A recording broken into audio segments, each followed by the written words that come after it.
The first key I want to talk about is communication. Communication with God. How God's desire is for us to be one with him as his son Jesus was one with him.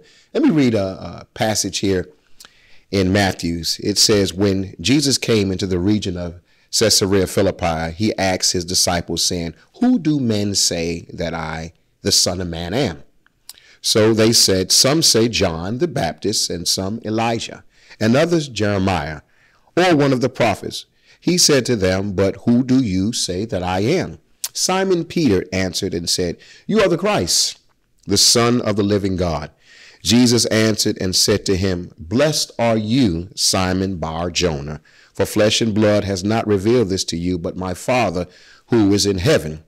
And I also say to you that you are Peter, and on this rock I will build my church, and the gates of Hades shall not prevail against it. Look at this key point I want you to recognize here, that God himself spoke through Peter in Peter's thoughts, and Peter didn't even know it. You know Peter, the one that had the foot-mouth ministry. Every time he opened his mouth, he put his foot in it. But God was so loving of Peter that in a second, God got into the thoughts of Peter. You can say they became one, that God the Father used Peter's body to speak to his own son and say, you are the Christ, the Son of the living God. And Peter didn't even know it.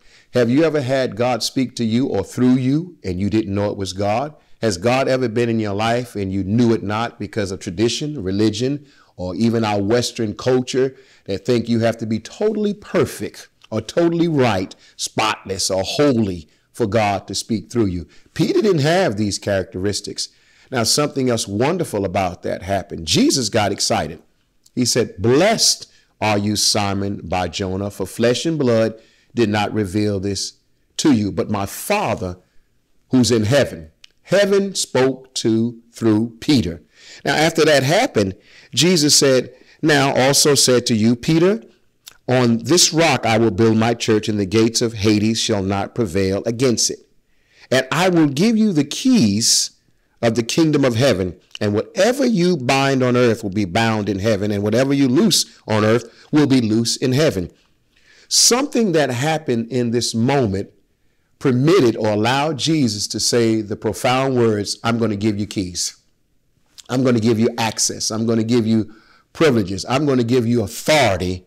But he didn't say it to nobody else, because somehow or another, when God spoke through Peter, it ignited something inside of Jesus. Now, let me talk about just for a second about when God speaks to you. God wants to speak to us more readily all the time, but the problem is God wants us to get an understanding. The problem with saints is we get a lot of knowledge, but we don't get understanding, and all you're getting, get understanding. See, knowledge is information, okay? Understanding is comprehension. And once you get understanding, you have application, okay? And that's wisdom. So you need, what happens is your knowledge has to change to understanding, and your understanding has to change to application.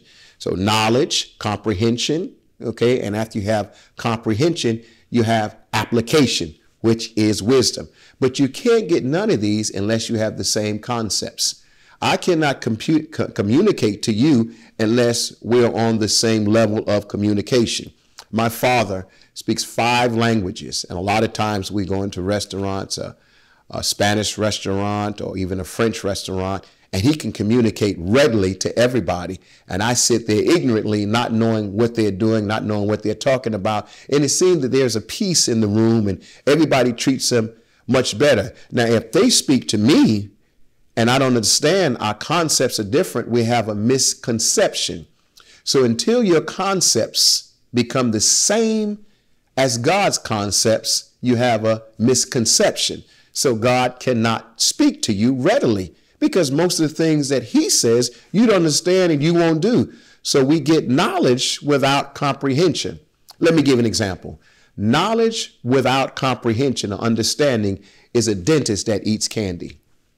Knowledge without comprehension or understanding is a doctor, a lung doctor that smokes.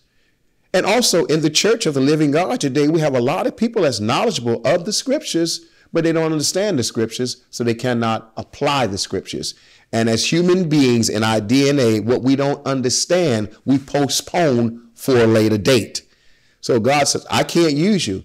So what allows God to speak to you is something called maturity. When you mature in your concepts and understand his idioms, the way he talks, then you can understand things like grace. Then you can understand things like mercy. Then you'll stop beating yourself up all the time. Let me tell you what happened to me, a personal testimony.